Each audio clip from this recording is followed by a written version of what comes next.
एक वीडियो देखा था मैंने, उसमें लिखा था कि के साथ इल्यूमिनाटी जुड़ा हुआ है। डेनवर एयरपोर्ट जो है, जितना एयरपोर्ट पे सिक्योरिटी नहीं है, उससे ज़्यादा सिक्योरिटी वहाँ पे है। लोग बोलते कि it's a headquarter of illuminati. Robert Johnson. और पहले ना गिटार बजाना आता नहीं था उसको, 1 साल तक गायब हो गया पूरा का पूरा। और जब आया तो वो जो स्किल्स थी ना, कि वो 1 साल में तो कोई डेवलप नहीं कर सकता है। 27 क्लब का भी रूमर है। रॉबर्ट जॉनसन भी एक 27 क्लब का ही था।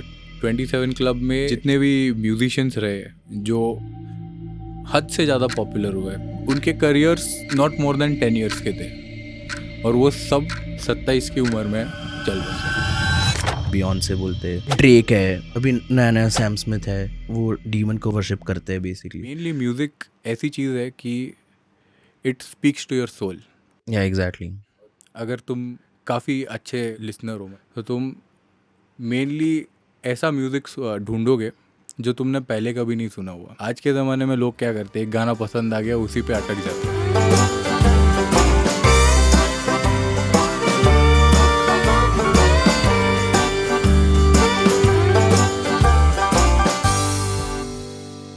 Welcome back to the curious canus podcast. This is your host Mantra, और आज हमारे साथ है मिस्टर सौरभ शितोले, जो बहुत ही अच्छे म्यूजिशियन है और बहुत ही अच्छे इंसान भी है। Sarcasm. नहीं, सही में बेहतरीन इंसान भी है। और ये मराठी सिनेमा में काम करते हैं, बहुत सारे, कुछ यूरोप में भी काम कर रहे हैं, मुझे तो पता नहीं कहाँ कहाँ क्या क्या चल रहा है इनका। तो please welcome our guest mister Saurabh thank you Shitole. भाई। क्या हाल है भाई? Pleasure to be on this podcast. एक वीडियो देखा था मैंने, ठीक है, इतना फनी वीडियो है वो, ठीक है, मैं तेरे को भेजूंगा। इतना फनी वीडियो है, उसमें लिखा था कि साथ इल्यूमिनाटी जुड़ा हुआ है। ठीक है, इसलिए इसको इतनी सीट मिली, ये वो सब भाई। और लगता है तेरे को इल्यूमिनाटी कुछ इलेक्शन में आती है ग्रुप वगैरह सब? तो इट्स अ सीक्रेट सोसाइटी और काफ़ी पहले से चल रहा है। वो तो नाउ इट है। Is just a topic of controversy for most of the people. पर है इल्यूमिनाटी का इन्फ्लुएंस बाकी वर्ल्ड पे होगा, बट इंडिया पे तो मैं कहूँगा इतना ज़्यादा तो है नहीं, और डेफिनेटली नहीं है। बट तो मुझे तो लगता है काफी। हाँ, ऑफ कोर्स, बिकॉज इल्यूमिनाटी एक ऐसी सोसाइटी है जो आम पब्लिक से काफ़ी छुपाई गई है, हाँ वो तो है। एंड उसके बारे में ज़्यादा इन्फॉर्मेशन किसी के पास भी नहीं है, but secretly they are the ones controlling the world. हाँ वो तो बाहर के इलेक्शन में भी पता लग जाता है काफी कुछ। वो इसके टाइम पे जब बाइडेन आया था, तभी पूरा अटैक हो गया था ना व्हाइट हाउस पे। बाइडेन तो भाई मुझे लगता है कि he is not the president of America. वो बस एक पपेट है और उसको कोई कंट्रोल कर रहा है। वो There's तो definitely है। उसके पीछे कोई तो है जो पावर यूज कर रहा है उसके थ्रू। वो तो तो है। बाइडेन सिर्फ एक फेस है पब्लिक के लिए। और एक वो भी तो है ना कि कॉन्स्पिरसी है ये, कि डेनवर एयरपोर्ट जो है, ठीक है, वहाँ पे ना जब वो बना था, डेनवर एयरपोर्ट कितने साल पहले बना था मुझे याद नहीं है, बट जब बनाया गया था तो एयरपोर्ट तो क्या 2 फ्लोर का है, मतलब बेसिक, कि यहाँ से डिपार्चर है, अराइवल वैसे है। और उन्होंने अंडरग्राउंड 5 फ्लोर्स या 6 फ्लोर्स बनाए। तो बेसिकली उनका कहना ये था कि जो बेल्ट रहता है, जो बैगेज वाला बेल्ट रहता है, वो नीचे से पूरा ऑपरेट होगा, ताकि ऊपर डिस्टर्ब ना करे किसी को, मतलब जगह ना रोके वैसे। बट और उसका एंट्रेंस अलग है, वो अंडरग्राउंड जाने का एंट्रेंस अलग है। और वो एंट्रेंस वैसा है कि जितना एयरपोर्ट पे सिक्योरिटी नहीं है, उससे ज़्यादा सिक्योरिटी वहाँ पे, वो एंट्रेंस पे। एंड लोग बोलते कि it's a headquarter of illuminati. Definitely, I mean Hollywood में भी अगर देखा जाए तो ऐसी काफ़ी सारी हिडन पार्टीज होती है।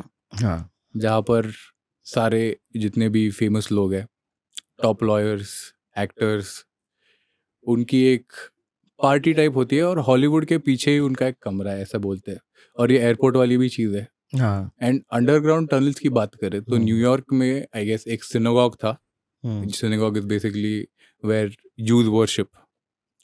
तो उस सिनेगॉग में एक टनल मिला था उन्हें, जो कि अंदर जाके 7 किलोमीटर तक फैला हुआ था पूरे न्यूयॉर्क सिटी में, हाँ और किसी को उसके बारे में भनक हाँ तक नहीं थी। I think it's Los Angeles, Los Angeles, it's I loss think. Angeles.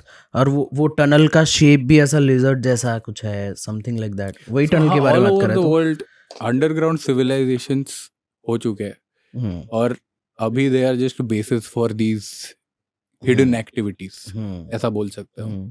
कि हम तो आम आदमी है, हमें तो उसके बारे में कुछ आइडिया भी नहीं है। वो लिजर्ड वाला सुना तूने? रेप्टिलियन थियरी, हाँ, रेप्टिलियन थियरी। हाँ। भाई वो क्या क्रेजी है। वो लोग बोलते हैं जस्टिन बीबर है, वो क्वीन एलिजाबेथ है, जो लिजर्ड्स है, ह्यूमंस नहीं है। ये चीज अगर देखा जाए ना तो हमारे कल्चर में भी काफी पाई जाती है। हाँ, कि आप अगर अभी भी जाओगे पुराने जो भी मंदिर है, वहाँ पर आपको सर्पेंट्स के काफी कार्विंग्स Exactly. मिलेंगे, हाफ ह्यूमंस हाफ सर्पेंट्स।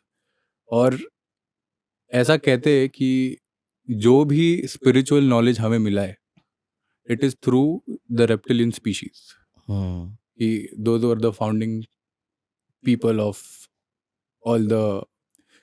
या और जस्टिन बीबर का तो ये भी आया था कि एक कॉन्सर्ट था कोई, तो वहाँ पे जो बैक स्टेज ग्रीन रूम रहते हैं ना, तो वहाँ पे ही वॉज चेंजिंग है, कुछ भी हो रहा होगा, और ना कुछ फैंस ने ब्रेक कर लिया वो सिक्योरिटी और अंदर चले गए। ठीक है, और लोगों ने देखा, मतलब थियरी है, पता नहीं सही है कि नहीं, बट वो बोलते हैं कि हम लोगों ने देखा कि वो अपनी स्किन जो है उतार रहा है, जैसे ये उतारते रेप्टिलियंस वगैरह सब ऐसे। तो उतार रहा है वैसे लोगों ने देखा, और लोग डर के भाग गए उधर से। तो ऐसा ऐसा कुछ हुआ है, बट पता नहीं सही है कि नहीं, बट ये नहीं हो सकता है, बट अल्टीमेटली ये सब चीज़ें हमें एक ग्रेन ऑफ सॉल्ट के साथ लेनी चाहिए। हाँ एग्जैक्टली भाई। कि ये सब रूमर्स भी है, अगर उन लोगों ने देखा भी होगा, तो आज के ज़माने में तो सब लोग के पास मोबाइल फोन्स है, ट्रू, तो किसी ने तो रिकॉर्ड किसी किया ने तो होगा। करना भी चाहिए ना रिकॉर्ड हाँ। वो। और जैसे एलियंस का होता है कि इतने इतने हजारों लोग बोल रहे हैं कि हमने देखा, यूएफओ देखा, ये देखा, वो देखा, बट आज तक किसी का क्लियर वीडियो नहीं है। हाँ, ठीक है, और हम आजकल तो जानते हैं कि सबके पास फोन रहता है। ठीक है, खोल के सीधा तुम 4K में रिकॉर्ड कर सकते हो वो चीज़। ठीक है, HD छोड़ो, 4K में कर सकते हो कि सारा क्लियरली दिखे, एक एक एलिमेंट क्लियरली दिखे। बट आज भी वही 3GP वाले वही वीडियो आते हैं कि और ये यूएफओ देखा, आधे वो से ज़्यादा यूएफओ तो देखा। एडिटेड वीडियोस रहते हैं कि एग्जैक्टली। आज के ज़माने में तुम जो दिखता है वो सच है, ऐसी चीज़ नहीं है।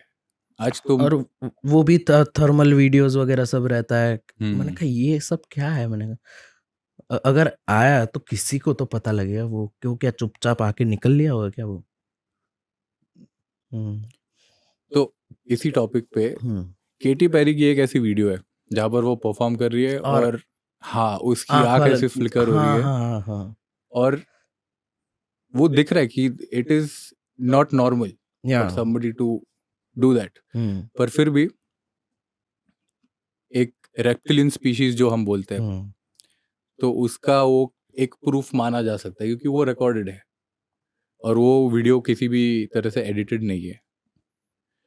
तो ये जस्टिन बीबर का तो मुझे पता नहीं था। ये क्वीन एलिजाबेथ का भी था कि एक जगह पे थी, वो हैट पहनती है ना, तो तो वो जैसे आंख घुमाई इस तरफ, और वो आंखें इतनी बड़ी बड़ी हो गई, और वो बाद में वापस श्रिंक होके नॉर्मलाइज बन गई। तो एक वैसा भी वीडियो देखा था मैंने एक। प्लस बहुत सारे हैं यार ऐसे वीडियोस हैं। इसका भी था ना, क्या नाम है, बियॉन्से का भी कुछ वीडियो आया था ना, ऐसा कुछ मतलब वैसा सिमिलर स्टाइल कि कुछ रेप्टाइल जैसा कुछ दिख रहा है, वैसा समथिंग लाइक दैट। अभी रेप्टिलियन स्पीशीज तो मैं कहूँगा कि ह्यूमंस के पहले का सिविलाइजेशन है, वो तो है। और True. ये जो भी अंडरग्राउंड टनल्स है, ये मैं मानता हूँ, ये सच्चाई है या झूठ है ये मुझे नहीं पता, बट मैं ये ऐसा मानता हूँ कि वो सब उन्होंने इनहेबिट करके रखा था काफी साल पहले, और वो अभी भी इस प्लेनेट पर है, बट हाइडिंग में। क्योंकि अभी तो हमारे प्लेनेट का ह्यूमन पॉपुलेशन का भी बढ़ गया है। एग्जैक्टली। और बिकॉज ऑफ टेक्नोलॉजी दुनिया हर जगह तुम मतलब इधर बैठ के तुम लाइव टेलीकास्ट देख सकते हो अमेरिका का, तो information is very easily available to everybody. So I think पहले देखा होगा किसी ने, पर आज के ज़माने में तो वो किसी के साथ इंटरेक्ट नहीं करते। Those were definitely our teachers, gurus. But लोग बोलते हैं ना कि इल्यूमिनाटी से थोड़ा रिलेटेड है वो सारा रेप्टाइल्स वगैरह सब। हाँ डेफिनेटली, बिकॉज इल्यूमिनाटी का ही जो फाउंडेशन है वही क्लियर नहीं है। एग्जैक्टली वो किसने किया है, ह्यूमंस ने किया है या रेप्टिलियंस ने किया है। और हमारे भी इसमें काफ़ी मेंशंस है, नागलोक के, यस, नागास के। इंडिया में भी नागालैंड करके एक जगह है, वहाँ पर आप जाओगे तो आपको एक मंदिर है नागा का, जहाँ पर अभी भी लोग पूछते हैं नागा को। And Nagas have always had a spiritual significance.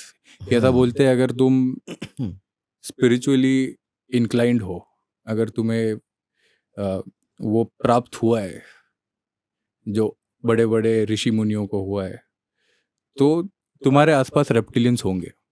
Exactly वो भी हम लोग नाग पंचमी भी मनाते हैं। नाग पंचमी मनाते, ठीक है। आई डोंट नो दूसरे पार्ट इंडिया के में क्या है, बट हमारे घर पे पूजा होती है लाइक नाग पंचमी के टाइम बहुत बड़ी पूजा होती है, जहाँ पे बचपन में तो हम लोग वो करते थे, नाग ड्रॉ करके उसको चिपकाते थे दीवार पे, और उसके ऊपर वो माला बनाते थे हाथ से ही, ठीक है, और उसको पूजते थे। फिर इट वाज अ रिचुअल कि हाथ से तुम्हें ड्रॉ करके बनाना है वो चीज़, ना कि तुम फोटो रख दो, ऐसा समथिंग कुछ तो था।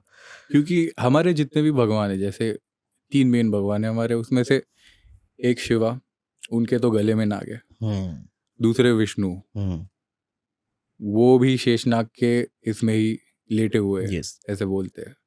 तो रेप्टिलियंस का एक सिग्निफिकेंस काफ़ी टाइम से है, बट हमारे सिविलाइजेशन को उसका कुछ ज़्यादा नॉलेज नहीं है। मे बी कुछ ऐसा हादसा हुआ होगा इन द पास्ट कि उनको अपनी आइडेंटिटी छुपानी पड़ी, ट्रू, या फिर वापस जाना पड़ा अपने प्लैनेट, जो भी बोल सकते हो आप। एलियंस, मैं तो मानता हूँ कि वो एलियंस थे जो यहाँ पर आए और रुक गए, मतलब जो रेप्टाइल्स बेसिकली। रेप्टिलियंस। और ना मैं देखता रहता हूँ कि ना जो इल्यूमिनाटी है और या तो फिर जो रेप्टिलियन थियरी जो वगैरह सब है, वो ना बहुत ज़्यादा म्यूजिशियंस के साथ ज़्यादा मतलब खबर में ज़्यादा आता है कि उसका वीडियो आ गया, कुछ आ गया कि बेसिकली डीमन वर्शिप हुआ ना। इल्यूमिनाटी मतलब लाइक वो डीमन को वर्शिप करते हैं बेसिकली। तो ना ऐसा बहुत बार आ चुका है कि इसने डीमन को वर्शिप किया, इसने डीमन को वर्शिप करते थे, ये करता है, वो करता है, जैसे बियॉन्से बोलते हैं, ये ड्रेक तो, है, हाँ, नाम तो इतने सारे, अभी नया नया सैम स्मिथ है, फिर लिल नास है, टेलर स्विफ्ट का भी अभी अभी आ रहा है कुछ ना कुछ। तो ऐसे बहुत सारे लोग हैं। एक और भी था ना वो टेलर स्विफ्ट के साथ, कौन था, मेरे को याद नहीं आ रहा नाम, बहुत नई है वो, बहुत अभी अभी बहुत फेमस है। आइस स्पाइस का एक ये भी मुझे बड़ा ताज्जुब लगता है कि उस मतलब वो जब इंडस्ट्री में आई, उसकी हिस्ट्री किसी को भी पता नहीं है। उसने एक सॉन्ग निकाला और वो उसी दिन फेमस हो गई। तो मुझे तो वो एक इंडस्ट्री का प्लांटेड ये लगता है कि एक्सपेरिमेंट लगता है कि लोगों को बस मतलब हम जो सुनाएंगे वही लोग सुनेंगे। एग्जैक्टली ऐसे टाइप की चीज़ है आइस स्पाइस, ऐसा मुझे लगता है। क्योंकि मुझे तो पर्सनली उसका म्यूजिक इतना अच्छा नहीं लगता है, और म्यूजिकली वो इतनी टैलेंटेड है भी नहीं। हाँ एग्जैक्टली यार, मतलब उससे बहुत ज़्यादा टैलेंटेड लोग हैं ऑलरेडी, जो काफ़ी डिजर्विंग है। और ना एक मैंने वीडियो देखा था, तो ना उसमें था कि ये जो चालू हुआ सारा चीज़ें कि डीमन वर्शिप वगैरह सब, वो तो बहुत पहले से है, but in the music industry एक गिटारिस्ट था, मुझे नाम याद नहीं आ रहा, मैं स्क्रीन पे लिख दूँ, रॉबर्ट जॉनसन।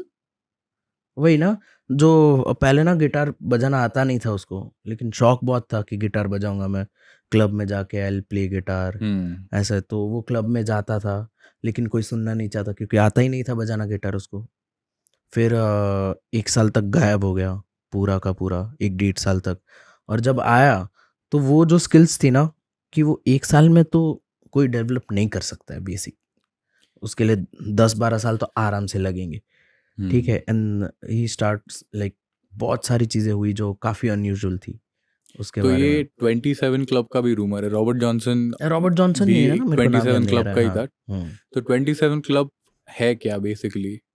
27 क्लब में जितने भी म्यूजिशियंस रहे जो हद से ज़्यादा पॉपुलर हुए, Jimi Hendrix, Kurt Cobain, Robert Johnson, वो सब, उनके careers not more than 10 years के थे। हाँ, और वो सब 27 की उम्र में चल बसे। या हाँ 27 क्लब ना, हाँ, Yes. Yes yes yes.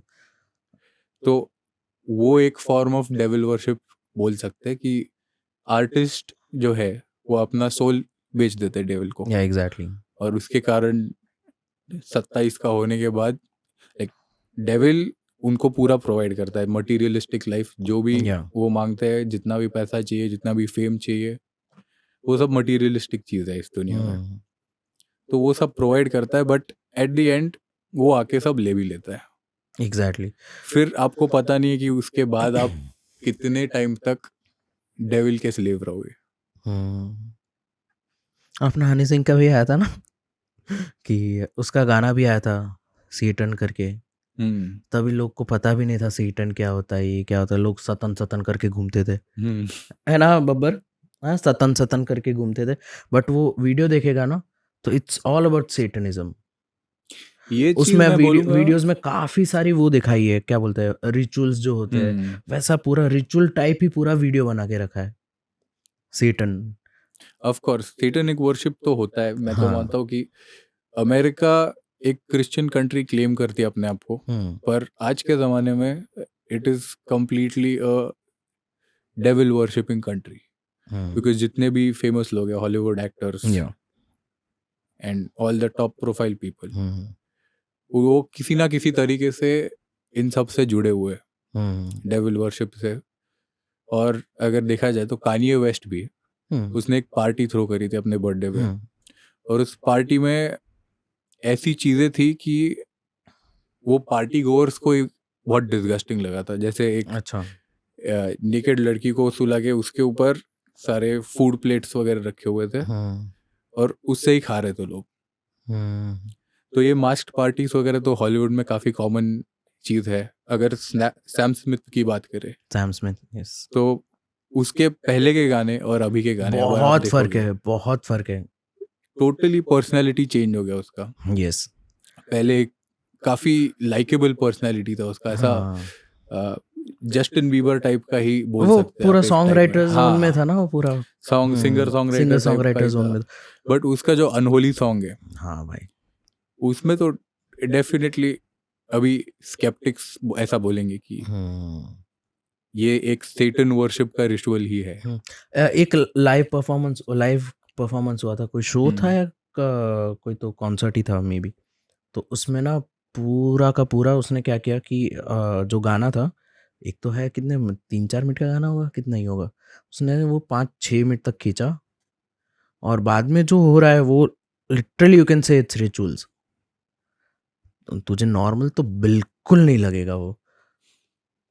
और ऐसे बहुत सारे, ट्रेविस स्कॉट, हम लोग एक दिन बात कर रहे थे, याद है ट्रेविस स्कॉट वाला, कि वो जो हुआ था कॉन्सर्ट जहाँ पे काफी सारे लोग। और ये ट्रेविस स्कॉट की गजब की बात ऐसी भी है कि ये चीज सिम्पसन्स में काफी साल पहले प्रेडिक्ट भी की थी। और ऐसी काफी सारी चीजें भी प्रेडिक्ट की हुई है सिम्पसन्स ने। तो 9/11 for that instance, coming the president, 2024 वो भी आया, हाँ, बट वो तो जेल हो गया ना अभी, तो ऐसा कुछ है नहीं, का जो एपिसोड था वो 2024 का नहीं था, उसके पहले का ही था। अरे वो तो है कि प्रेसिडेंट बना, वो एस्केलेटर में से नीचे उतर रहा है वैसा। बट उसमें दूसरा भी एक है कि उसमें कोई प्लेकार्ड लेके 24, समथिंग लाइक दैट, ऐसा कुछ तो था उसमें। हो सकता, देख सकते हैं अभी हाँ, क्या होता है ये और साल। इसमें ना एक जोक मारा था, मेरे को ढंग से याद नहीं है, तो ना एक बंदे ने जोक मारा था कि आ, क्या था, पैनकेक और पाकिस्तान में क्या फ़र्क है? तो बोलता है कि किसी पैनकेक पे कभी न्यूक्लियर अटैक नहीं हुआ है। और वो भी इंडिया का मेंशन करते हुए बोला था कि पैनकेक पे कभी इंडिया ने न्यूक्लियर अटैक नहीं किया है। इंडिया ने तो पाकिस्तान पे भी न्यूक्लियर अटैक नहीं किया है। मतलब वही ना, वही तो वो दे रहा है कि कभी ना कभी फ्यूचर में करेगा इंडिया न्यूक्लियर अटैक पाकिस्तान पे। हो सकता है अगर हमें पाकिस्तान से कुछ ज़्यादा ही परेशानी होने लगे तो। मैं नहीं बोलना चाहूँगा कुछ, बट हाँ ठीक है, चलेगा।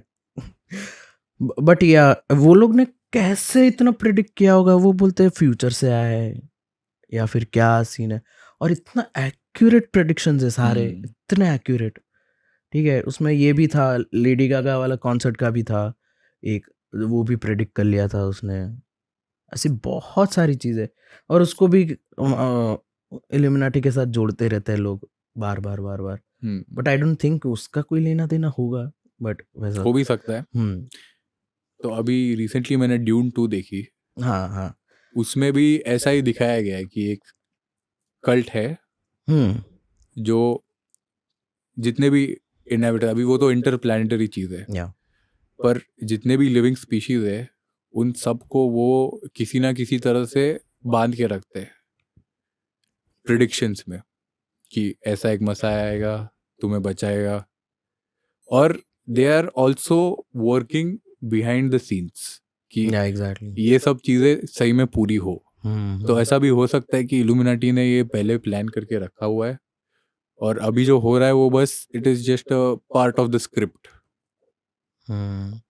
एक बार मेरे को ये भी याद आता है, लिल नास ही आई गेस, उसने ना एक शूज़ वो किए थे, प्रेजेंट किए थे, जो नाइकी के थे, और एक कंपनी के साथ ना एक उनका टाइप था, जो नाइकी के एयर मैक्स जो थे उसको मॉडिफाई करके, वो कंपनी ने मॉडिफाई किया नाइकी के साथ पार्टनरशिप करके, और इसने पूरा प्रेजेंट किया था उसको। लिल नास ने एक शूज़ थे जिसमें पहले पहले का मैं बताता हूँ कि पहले जो था उसमें ऐसा था कि एयर मैक्स का वो खाली रहता है ना, सोल में खाली पार्ट रहता है, उसमें ना पानी था, और वो होली वाटर करके डाला था कि ये एकदम रिलीजियस वो ऐसा फील देने के लिए। ठीक है, फिर ये निकाला, उसके बाद इन्होंने निकाला था 666 नाम से, which is a number of devil series, devils. Yes. हाँ ठीक है, उसमें निकाला था, और उसमें एक और पूरा लाल था वो, एंड देयर इज अ हाँ, blood yes. Into the soul. वो मैंने भी देखा हुआ है उसके फोटोज। हाँ जो उसका सोल है हाँ, उसमें एक ऐसा ट्यूब जैसी चीज है और वो बोलते हैं उसमें ह्यूमन ब्लड है। या और ह्यूमन अभी ब्लड भी है। आप अगर सर्च करते हो वेबसाइट पे तो हाँ, आपको उसका इन्फॉर्मेशन मिल जाएगा। इन्फॉर्मेशन, बट वो 666 पेयर्स ही बनाए थे, हाँ, वो भी नंबर एकदम प्रॉपर है। तो आज के ज़माने में डेविल वर्शिप खुलेआम हो रहा है। पहले एग्जैक्टली। काफ़ी सीक्रेटिव होता था, बट अभी जैसे कि ये लोग रिक्रूट करना चाहते हैं नए बंदे, ऐसा कुछ हो सकता है। बट अल्टीमेटली चीज़ वही है कि सेटन और गॉड, ये डुअलिटी है। एग्जैक्टली। अल्टीमेट रियलिटी तो एक ही है। तुम चाहे जिस नज़रिए से देखो उसे, वो बदलने नहीं वाली। वो तो है। ए तूने मुझे एक स्टोरी बताई थी, मुझे याद आ रहा है, कॉलेज में थे हम लोग, पुणे में कुछ चर्च का तूने बताया था, मुझे याद नहीं आ रहा ढंग से, but free masons church. Free mason, हाँ उसमें क्या था? तो फ्री मेसन्स भी इल्यूमिनाटी का ही एक हाँ ये है, बोल सकते हैं कि उसका दूसरा नाम फ्री मेसन्स है। हाँ बट फ्री मेसन्स एक सोसाइटी थी जो पहले फाउंड की गई थी मेसन्स ने। Masons are basically stone sculptors, okay. और वो काफ़ी फ्री थे अपने थॉट्स वगैरह में। तो उन्होंने मिलके एक सीक्रेट सोसाइटी बनाई थी फ्री मेसन्स करके, और उसका एक चर्च, पुणे का जो मेन चर्च है कैंप में, उसके पीछे इल्यूमिनाटी गैदरिंग्स और ये फ्री मेसन्स का चर्च है, ऐसा बोलते हैं। हाँ, ये लोग ब्लड वर्ड पीते हुए। चाइल्ड सैक्रिफाइस हाँ भाई। एंड अभी हमको तो इस चीज़ के बारे में पता है नहीं, बट ऐसा बोलते हैं कि सैक्रिफाइस करते हैं वो कुछ, और something that is dear to you, तो तुम्हारे चाइल्ड से ज़्यादा डियर तुम्हें क्या हो सकता है? एग्जैक्टली। हाँ तो भाई बहुत हो गई सीरियस बातें, अभी आते हैं थोड़ा म्यूज़िक पे आते हैं। इल्यूमिनाटी की एक बस एंडिंग बात हाँ कहूँगा हाँ मैं बोल बोल। कि अगर आपको स्पॉट करना है कि कोई ग्रुप इल्यूमिनाटी से कनेक्टेड है या नहीं, तो उनका एक सिग्नेचर है ये, हाँ इसको स्पॉट कर लेना बस, और समझ जाना कि ये लोग इल्यूमिनाटी का पार्ट है। हाँ। अबे वो दिलजीत का भी आया था ना, तो वो तो क्लियर कर दिया कि नहीं नहीं एक ओंकार रब रब ही एक जो है वैसे करके। मैं ये बोल रहा था आजकल क्या सुन रहा है वैसे?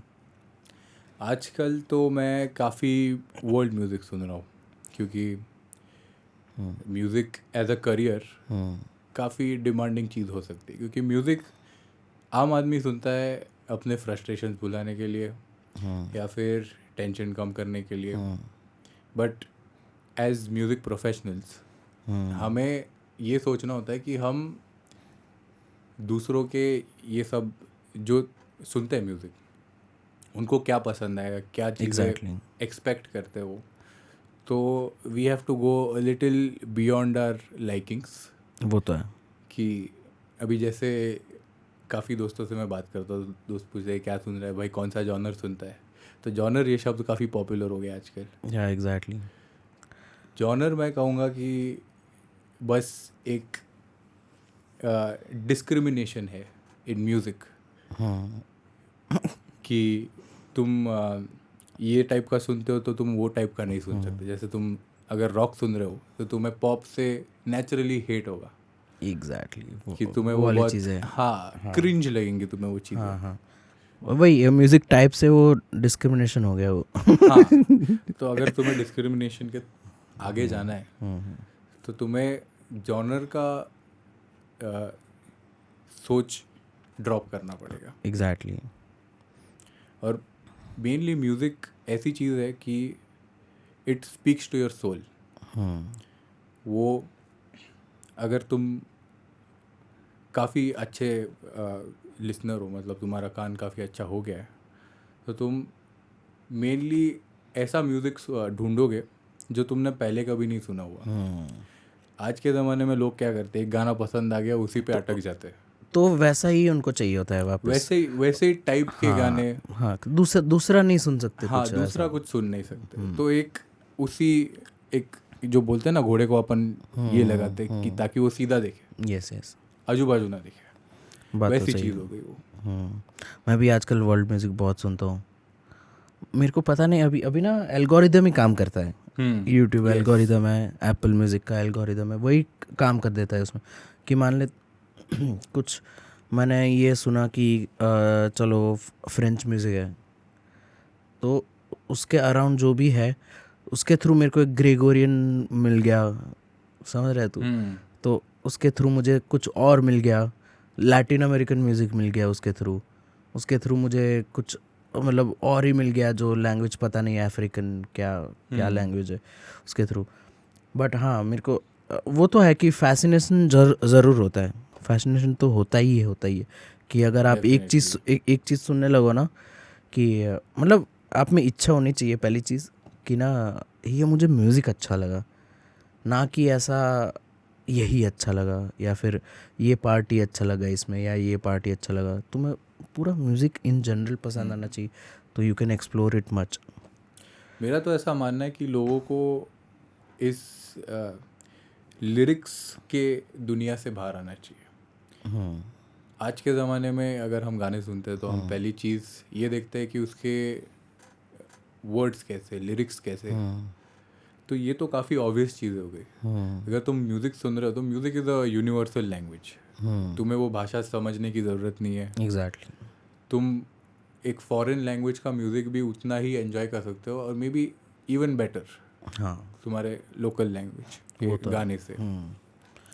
बट मुझे लगता है ऐसा, sorry to cut you off here, but मुझे ऐसा लगता है कि जब कुछ अच्छा लिखा हुआ, कुछ अच्छी स्टोरी है, कुछ अच्छा मतलब उसका मीनिंग अच्छा निकलता हो, ना कि वही घुमा फिरा के इश्क रब मोहब्बत, मतलब समझ रहे हो, ये जेनरिक सारी चीज़ें कि तुम धूप बन जाना मैं छाँव बन जाऊँ, समथिंग ऐसा कुछ। ठीक है, मतलब एकदम जेनरिक नहीं है, बट कुछ नया, कुछ स्टोरी ला के दे, कुछ नया एक सिचुएशन बिल्ड करे, कुछ नई एक चीज़ ला के दे।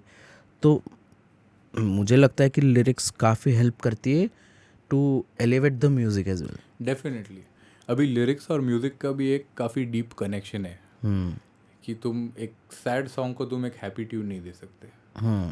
अब ये तो काफ़ी टेक्निकल बातें हो गई, हाँ, पर जो मेन म्यूज़िक का मोटिव है it is to enhance the lyrics, कि एग्जैक्टली। वो लिरिक्स तुम्हें और ज़्यादा अच्छे से समझ में आए, वो और तुम्हारे सोल को हिट करे।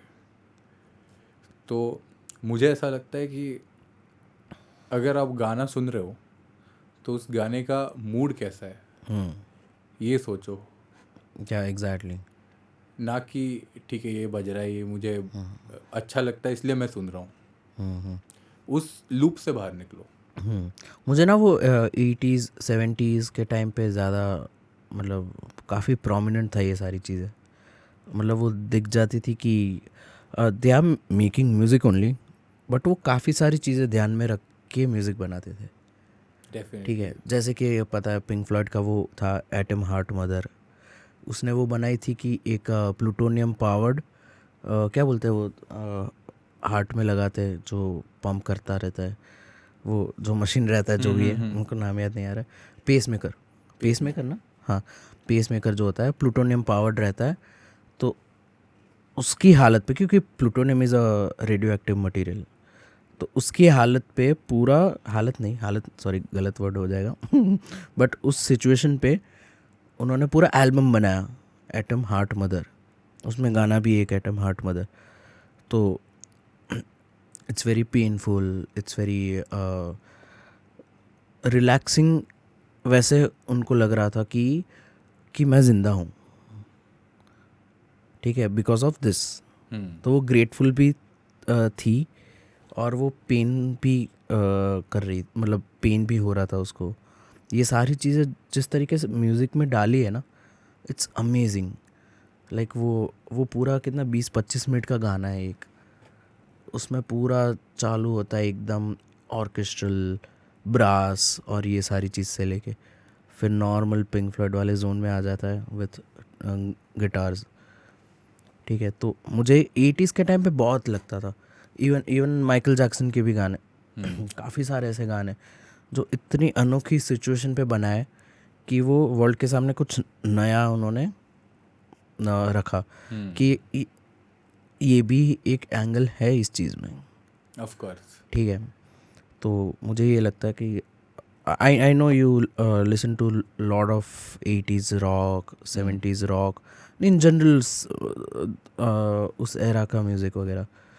पिंक फ्लॉयड को मेरा तो ऐसा मानना है कि it is the greatest experimental band, yeah mainly because of the era they started music in 60s no. अभी वो ज़माने में तो 4 ट्रैक रिकॉर्डर्स ही रहते थे, और उस एज में वो आज के ज़माने का साउंड एम्यूलेट कर पाए। अरे मैं तो बोलता हूँ कि आज से बेटर है वो साउंड, डेफिनेटली। इतना क्लीन साउंड, इतना ऑन द फेस साउंड आज नहीं आ रहा है उतना। तो ट्रूली वो एक एक्सपेरिमेंटल बैंड था, और उसकी आयरनी ऐसी है कि जब पिंक फ्लॉयड चल रहा था it was considered as a pop band. Yeah exactly. तो पॉप का जो डेफिनेशन है वो एरा टू एरा चेंज होता हो रहा है, कांस्टेंट नहीं है पॉप। हम समझते हैं कि एक कैंडी सॉन्ग्स जो है जो काफ़ी लाइकेबल है लोगों को, उनको हम पॉप मानते हैं, ऐसी चीज़ नहीं है। Pop is basically popular music. Yes, yeah at that time what is popular. तो उस टाइम लोगों की रिसेप्टिविटी भी इतनी थी कि वो समझ पाए उस चीज़ को। अगर आज के ज़माने में कोई पिंक फ्लॉयड जैसा कुछ करने का कोशिश करे तो डेफिनेटली उनका एक फैन बेस तो होगा, एग्जैक्टली जितना स्ट्रगल उनको करना पड़ेगा वो फैन बेस बनाने के लिए, वो बहुत ज़्यादा। हाँ। मुझे लगता है Steven Wilson yes is one of the artists right now, definitely is doing like amazing. और स्टीवन विल्सन का भी यही रिग्रेट है कि वो बार बार यही चीज़ दोहराते रहता है कि if I was born in the 80s I would have been much more popular. Yeah exactly, sure sure. Yes. तो वही होता है। अभी ना मैं और एक मेरा फ्रेंड है वो बात कर रहे थे कि मतलब नेगेटिव वे में नहीं बोलना चाहता इसको मैं, कि थोड़ा सा कि ना हम लोग थोड़ा लेट पैदा हो गए। ठीक है, कि उस टाइम पे अगर हम पैदा होते, बट ऑब्वियसली हम लोग ये नहीं कर रहे होते अगर उस टाइम पे पैदा हुए तो। मैं तो खेती कर रहा होता, ऑब्वियस चीज़ है। बट अगर वैसा कुछ होता तो काफ़ी बेटर होता, क्योंकि ना दूसरा म्यूज़िक ना, तुम अगर कुछ म्यूज़िक बनाते हो, ठीक है, तुम्हारे कान पे तो सुनाई देता है कि क्या बात है शितोले, क्या म्यूज़िक बनाया, क्या मज़ा आ गया, ऐसे अंदर ही अंदर बोल रहे होते हैं अरे ये तो वही किया है इसने, जो ऑलरेडी पब्लिश्ड है, ऑलरेडी लोग करते, यही किया वो, ठीक है। बट मुझे लगता है कि वो अलाउ नहीं करता, सर्कमस्टांसेस जो अपनी है ना, वो काफ़ी बार अलाउ नहीं करती ये सारी चीज़ें। लिसनर्स उतना अलाउ नहीं कर पाते ये सारी चीज़ें। डेफिनेटली।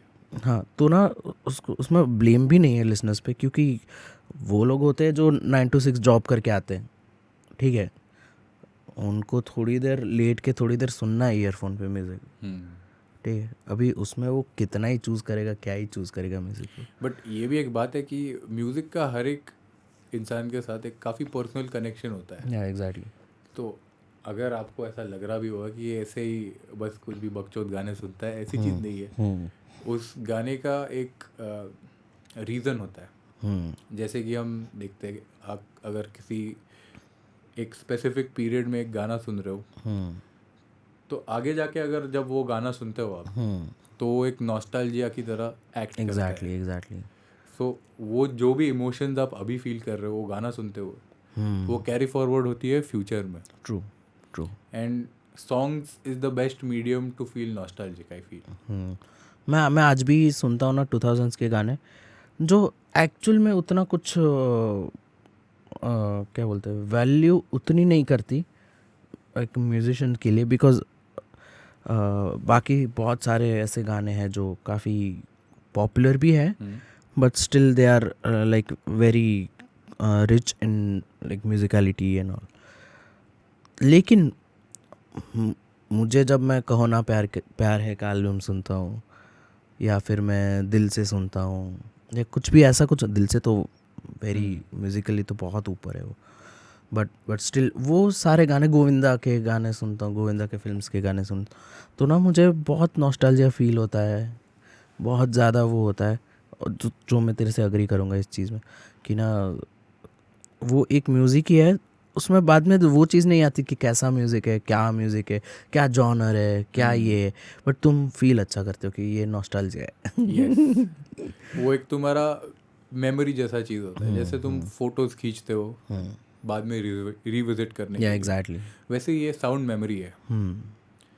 तुम अगर तुम्हारे ज़िंदगी में एक डिफ़िकल्ट पैच चल रहा है, तो तुम कोई गाना सुनते हो जो तुम्हें बहुत पहले से अच्छा लगता है, तो वो तुम्हें उस पीरियड में ट्रांसपोर्ट कर देता है। एग्जैक्टली। तो एक listening to songs is a way of escapism from reality. True, वो तो। बट मुझे एक्चुअली मुझे ये बता कि आजकल वैसे तू क्या सुन रहा है, मतलब आर्टिस्ट वाइज थोड़ा बता सके तो। आर्टिस्ट वाइज तो मैं काफ़ी अलग अलग चीज़ें सुन रहा हूँ। बीच में मैंने एक आर्टिस्ट ढूंढा, आई मीन ऐसे ही अभी मोस्टली जितने भी गाने सुनता हूँ मैं, वो तो इंस्टाग्राम रील्स के थ्रू ही आते हैं। हाँ। तो एक का गाना पॉपुलर हुआ था काफ़ी, बेकाने करके। उस आर्टिस्ट का नाम याद है यार, उसका नाम क्या था। एनीवे, सो बेकाने एक ऐसा गाना है जो हर रील पे आपने सुना होगा सबकॉन्शियसली, अगर आपने सर्च भी नहीं किया होगा तो भी सुना होगा। तो उस गाने के अलावा मैंने उस एल्बम के जितने भी बाकी गाने सुने, वो मुझे वो गाने से फार बेटर लगे। आई गेस बावे करके एक गाना है उसी एल्बम का। ओके। एंड तो ये रैपर की तो बात नहीं कर रहा? रैपर उसका क्या नाम है? हाँ, समझ गया। अरे मैं ऐसे भूल गया ना, मुझे पता है। हाँ बट हाँ ठीक है, कंटिन्यू। सो यस, ये फ्रेंच म्यूज़िक हो गया। फ्रेंच म्यूज़िक में और एक मेरा काफ़ी पसंदीदा आर्टिस्ट है स्त्रो में जिसके वाओ, लिरिक्स भी काफ़ी डीप रहता है और उसका म्यूज़िक भी काफ़ी अलग रहता है। उसने कोल्ड प्ले के साथ भी गाना किया था ना एक, यस, स्त्रोमे का एराबेस्क सबसे समथिंग लाइक फेमस दैट। गाना अगर बताना हो तो अलोर सुन डांस। अलोर, हाँ ये हमारे जनरेशन के लोगों ने यस तो यस यस मोस्टली यस, सुना हुआ है। Party obviously. सॉन्ग है बट उसके काफ़ी ऐसे गाने भी है जिनका एक डीपर मीनिंग है और वो उस थीम को अच्छी तरह से कन्वे कर पाया। तो उसका काफ़ी इन्फ्लुएंस है फ्रेंच म्यूज़िक पर। तो आज के ज़माने के भी जितने भी फ्रेंच आर्टिस्ट हैं वो उससे इंस्पिरेशन लेके म्यूज़िक बना रहे। He is one of the artist. Then मुझे लगता बीच में मिडिल ईस्टर्न सॉन्ग्स भी मैंने काफ़ी सुनना शुरू ओ किया था। बहुत मज़ा आता है सुनने में। मिडिल ईस्टर्न सॉन्ग्स का एक खासियत ऐसी लगती है मुझे, क्योंकि वी आर म्यूजिशियंस, हम जो गाने बनाते हैं वो इक्वी टेम्पर्ड स्केल में बनाते हैं। हाँ 12 नोट्स होते हैं। बट जो टर्किश स्केल है, मिडिल ईस्टर्न स्केल जैसे बोलते हैं, उसके हर नोट के बीच में 7 नोट्स है। या एग्जैक्टली, वो कुछ है वैसा उनका। सो देर आर ओवर 52 नोट्स जो वो यूज़ करते हैं गाना बनाने के लिए। और वो अगर आप उस टाइप के गाने सुनते नहीं हो तो आपके कान को वो काफ़ी वियर्ड सा लगता है कि आप सुन नहीं पाते हो वो पहले 1-2 बार। पर जैसे ही आपके दिमाग को आदत हो जाती है वैसे आप और एक्सप्लोर करना चालू करते हो। और उनका स्पेशलिटी ऐसे है कि they are very different from the songs that we are used to listening to, because equitempered scale is like a universally accepted scale, 440 hertz. yes. So that is something beyond our listening capability, yeah, true. तो आपके दिमाग को भी ऐसे ही unlock करना पड़ता है आपको, अलग अलग गाने सुन के, अलग अलग जॉनर सुन के। किसी एक जॉनर पे फिक्सेट नहीं होना है। और लिरिक्स हाँ डेफिनेटली इम्पोर्टेंट तो है, बट आज के ज़माने में मुझे लगता है कि लोगों को और इंस्ट्रूमेंटल म्यूज़िक सुनना चाहिए। एग्जैक्टली, क्योंकि इंस्ट्रूमेंटल म्यूज़िक में आपका दिमाग ज़्यादा काम नहीं करता है, आपका सोल लिसनिंग का काम कर रहा है। क्योंकि द मोमेंट लिरिक्स आ जाते हैं सीन में, आपका दिमाग फिर वो सोचने में लग जाता है कि यार ये गाने कैसे ऐसे लिरिक्स है, इससे मैं कनेक्ट कर पा रहा हूँ। तो the lyrics only become the part of your connecting, पर उसके बियॉन्ड भी तो गाना है यार। वो बैंड है ना, मैंने अभी डिस्कवर किया थोड़े टाइम पहले, ग्लास बीम्स। यस। ओहो क्या गाने हैं। मैं एक दो गाने सुने मैंने, मुझे बहुत मज़ा है, बहुत मज़ा। और मिडल ईस्टर्न टच, थोड़ा सा इंडियन टच थोड़ा वैसा रहता है, बट उसके बहुत सारे गाने हैं और क्या मस्त गाने, और सारे इंस्ट्रूमेंटल है। तो मैं ऐसे ही, मैं तो कुछ टोस्ट बना रहा हूँ या कुछ कर रहा होता हूँ, लगा देता हूँ, फिर मैं चला जाता हूँ, मज़ा आता रहता है। और इंस्ट्रूमेंटल म्यूज़िक के बेनिफिट्स भी काफ़ी नोन है। जैसे बोलते हैं कि अगर आप बच्चों को पढ़ाई के वक्त मोज़ार्ट का म्यूज़िक सुनाते हो तो वो बच्चे बाकी बच्चों से ज़्यादा अच्छे परफॉर्म करते हैं टेस्ट्स में, और जो भी वो सीख रहे हैं वो उनको लर्निंग में मदद करता है। सो सबकॉन्शियसली आप अगर वो म्यूज़िक सुन भी नहीं रहे हो, फिर भी वो म्यूज़िक आपको इम्पैक्ट कर रहा है किसी ना किसी वे से। और आज के ज़माने में मुझे लगता है कि ये सब चीज़ों पे आपको ज़्यादा ध्यान देना चाहिए। अरे तूने मुझे एक सुनाया था ना ट्रैक, वो गेम का, गेंशिन, क्या नाम था? गेंशिन का जो कंपोजर है यूपेंग चेन। नहीं, उस गाने का नाम क्या था? वो नाम नहीं है उसका, बट एक थीम सॉन्ग है, थीम सॉन्ग सुमेरु का। सुमेर, ये अपना फिबोनाची सीक्वेंस में बनाया हुआ, फिबोनाची सीक्वेंस में बना हुआ है। तो उसका जो रिदम पैटर्न है वो फिबोनाची सीक्वेंस पे बेस्ड उसने तैयार किया और उस पर गाना किया है पूरा। तो वो गाने की स्पेशलिटी ऐसी है कि वो 4x4 में नहीं चलता। हाँ, Fibonacci sequence is basically adding up numbers and going forward. जैसे 1 है, 1 1 2 फिर 2 3 फिर 3 5, 5, ऐसे करके वो 5 के बाद 8 देन 13 आगे आगे जाता है. Basically it's a spiral. तो ये जो Spiral नंबर का, है ये हाँ. बीट्स है, नंबर ऑफ बीट्स है. और ये एक पैटर्न है जो नेचर में पाया जाता है. Exactly. So it is a cosmic pattern you can say. और उस पे यूपेंग चेन ने वो गाना बनाया हुआ था. और ऐसे ये ऐसा फिबोनाची सीक्वेंस का तो एक ही गाना है, बट उसके बाकी गाने भी काफ़ी अच्छे हैं. और मेनली सारे इंस्ट्रूमेंटल्स है, OSTs टाइप है, जो कि आपके पर्सपेक्टिव को खोल देंगे. वो तो है. और भाई मुझे एक इस पे बात करनी थी कि आजकल का ना रॉक म्यूजिक पता नहीं गायब ही हो गया कहीं कहीं पे, ऐसा दिख ही नहीं रहा. आजकल are you listening to something rock तो नहीं, सुनने में भी नहीं आया. आजकल का कुछ रॉक ही नहीं आ रहा है. मुझे लगता है कि यार होना चाहिए थोड़ा. May be because hip hop की एक लहर आई थी गली बॉय के बाद इंडिया अरे में. अब भी हमने पॉडकास्ट में बात की सेम चीज़ कि रॉक दिख नहीं रहा है. और रीज़न वही हिप हॉप ही आया कि हिप हॉप थोड़ा राइज हो गया, विच इज़ अ ग्रेट जॉनर. तो मेरा तो ऐसा मानना है कि हर जॉनर के एक स्पेसिफिक पीरियड रहता है.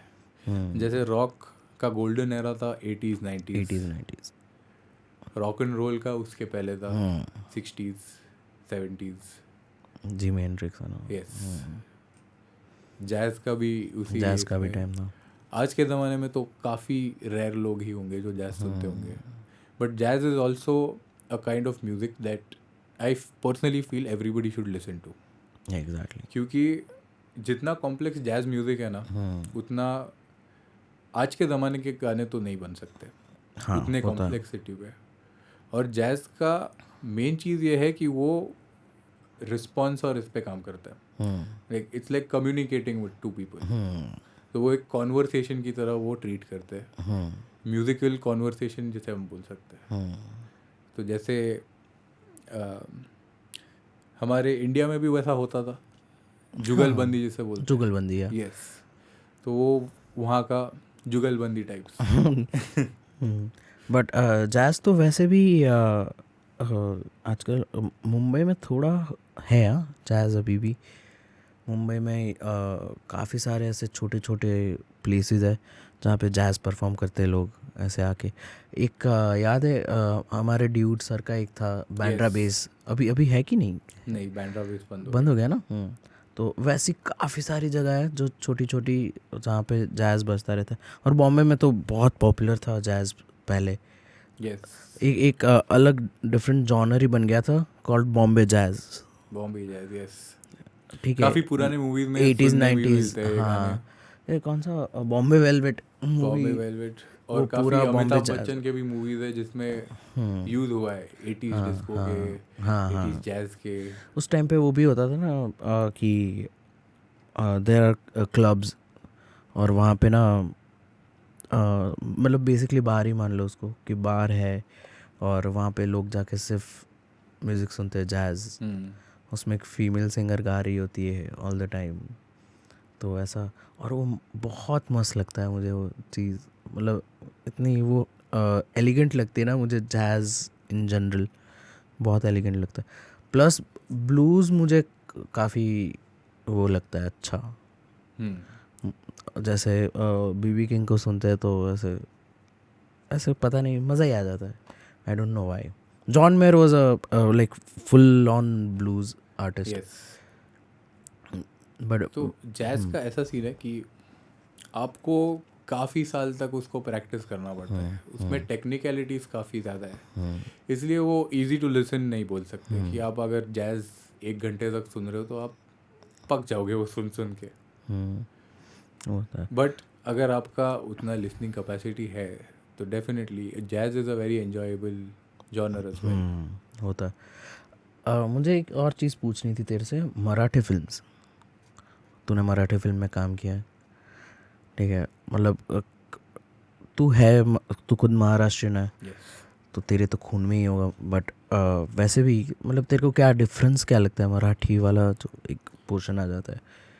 मराठी एज अ डिफरेंट ये नहीं बोलूँगा मैं, बट कल्चरली हर कल्चर का अपने म्यूज़िक पे इम्पैक्ट अलग तरीके से होता है। जैसे हम देखते हैं कि फोक सॉन्ग्स, अभी महाराष्ट्र का लावनी फोक में आता है, एंड वो काफ़ी डिफरेंट है बाकी जो भी म्यूज़िक है, जो अपना इंडियन म्यूज़िक ही पकड़ लो, उससे काफ़ी ज़्यादा डिफरेंट है, and it is a form of entertainment. अभी जैसे आप राजस्थान जाओगे तो वहाँ पर भी कल्चरली म्यूज़िक में आपको वो डिफरेंस सुनाई देगा। घूमर है, बहुत सारी चीज़ें Yes. वहाँ पे। डांस फॉर्म भी है वैसे तो, बट हाँ वो तो है। और अपना इंडिया का फोक म्यूज़िक तो बहुत ही तगड़ा है। Yes, definitely. मुझे तो लगता है कि हर 100 किलोमीटर में तुम्हें डिफरेंट काइंड ऑफ म्यूज़िक सुनने मिल जाता है, क्योंकि हमारा कल्चर ही इतना रिच है कि हमारे पास 3000 से ज़्यादा लैंग्वेजेस है। तो सिर्फ लैंग्वेजेस के हिसाब से देखोगे तो 3000 अलग अलग लैंग्वेजेस में आप गाने बना सकते हो। ट्रू। और इंडिया एक ऐसी जगह है जो मुझे लगता है कि एक वर्ल्ड के अंदर एक वर्ल्ड है, और ऐसा कोई भी चीज़, ऐसा कोई भी थॉट नहीं है जो पूरे वर्ल्ड में बाहर निकला हो जो इंडिया में पहले सोचा नहीं है। फोक का मुझे ये लगता है कि ना एंडलेस है वो चीज़, तुम जितना एक्सप्लोर करो। सिर्फ इंडिया की बात कर रहा हूँ, बाकी आयरिश फोक, स्पेनिश फोक, फ्रेंच फोक, वो तो अलग ही चीज़ है, वो तो अलग ही समंदर है वो। बट मुझे लगता है इंडिया में भी इतनी सारी चीज़ें हैं फोक में। तुम डाउन साउथ चले जाओ, तुम नॉर्थ ईस्ट में चले जाओ, हमें तो पता ही नहीं है कुछ। हमें तो 1% भी नहीं पता है जितना है इंडिया में इन जनरल। हाँ, अमित त्रिवेदी का एक एल्बम है द सोनिक रूट्स करके, ठीक है, उसने स्कोडा के साथ टाइप करके किया था कि वो जाता है वहाँ पे एंड वहाँ के आर्टिस्ट के साथ कोलैबोरेट करके वो अपना गाना बनाता है, अपनी कॉम्पोजिशन को लेके उन आर्टिस्ट के साथ कोलैबोरेट करता है और फिर गाना आता है। और पूरा वो ट्रैवल सीरीज़ ही था पूरा, कि पहले वो बात करते हैं, काफ़ी सारी चीज़ें मतलब जानते हैं कि क्या है यहाँ का फोक म्यूज़िक, ये वो सारी चीज़ें। तो ना उसमें काफ़ी सारे स्टेट्स में जा के किया है उन्होंने, और उनकी लैंग्वेज में जाके किया है। पहली चीज़ जो मुझे बहुत अच्छी लगती है कि यार नेटिव लैंग्वेज जो है हर एक स्टेट की, it's wonderful, that's what I feel. Language, मैं तो ऐसा मानता हूँ कि लैंग्वेज कोई बना नहीं सकता। ये बहुत काफ़ी पहले से एक देन कह सकते हो हमारे पूर्वजों की, जो कि हमारे जनरेशन थ्रू पास हुई है। एंड आपको अगर किसी भी कल्चर को अच्छे से जानना हो ना, तो आप उस कल्चर का म्यूज़िक सुनिए। म्यूज़िक से आपको एक वो कनेक्ट मिल जाता है कि आप उसको शब्दों में बयां नहीं कर सकते। एंड आपको अगर किसी कल्चर को जानना हो अच्छे से, तो definitely check out their folk music और the regional music of that region. सही है भाई। और आज के ज़माने में मुझे ऐसा लगता है कि फोक म्यूज़िक जो है वो हमें सुनना चाहिए, क्योंकि आप सिर्फ बॉलीवुड सुन रहे हो। हाँ एग्जैक्टली। और बॉलीवुड जो इंडिपेंडेंट चल रहा है आजकल, वो इंडी म्यूज़िक तो अभी काफ़ी रिसेंटली पहुंच गए ऊपर। यस, टॉप 50 में तो मेरे को वही दिखता है। टॉप 10 में तो इंडी इंडी इंडी इंडी इंडी इंडी इंडी एक आधी या दो फिल्म सॉन्ग्स आ जाए। पहले कैसे होता था, गाने जितने भी आते थे वो सारे सिनेमा के थ्रू ही आते थे। यस, तो हमारे पास म्यूजिक इंडस्ट्री ऐसा था नहीं, फिल्म इंडस्ट्री था, and music industry was a part of film industry. तो जो भी गाने बनते थे वो भी in the favour of the film. Exactly. और एक वो फिल्म को आगे बढ़ाने के लिए एक लिंक रहता था। तो आज के ज़माने में वो काफ़ी मिसिंग लगता है मुझे, कि आज के ज़माने में लोग बस गाने डाल देते हैं, आइटम नंबर्स। हमारे पास मैक्सिमम जो सुनने वाले गाने उनका पिक्चर से कोई लेना देना नहीं होता। एग्जैक्टली, वो तो है। सही है, फिर आज का इधर रखते हैं। हम एक और पॉडकास्ट करना है, क्योंकि और काफ़ी सारी बातें रह गई है, तो हमें और एक करना है। Thank you so much for coming Saurabh. For having me. ठीक है, बहुत मज़ा आया बात करके। मैं ये बोल रहा था कि राजा मौली ने भी एक लैंग्वेज बनाई है बाय द वे, तो ये था आज का हमारा पॉडकास्ट। सौरभ शितोले से हमने बहुत सारी बातें की। फर्स्ट हाफ पूरा नॉन म्यूज़िकल पार्ट रहा है और सेकंड पार्ट पूरा म्यूज़िकल रहा है। तो यहाँ तक देखने के लिए धन्यवाद। थैंक यू सो मच और मिलते हैं अगले एपिसोड में।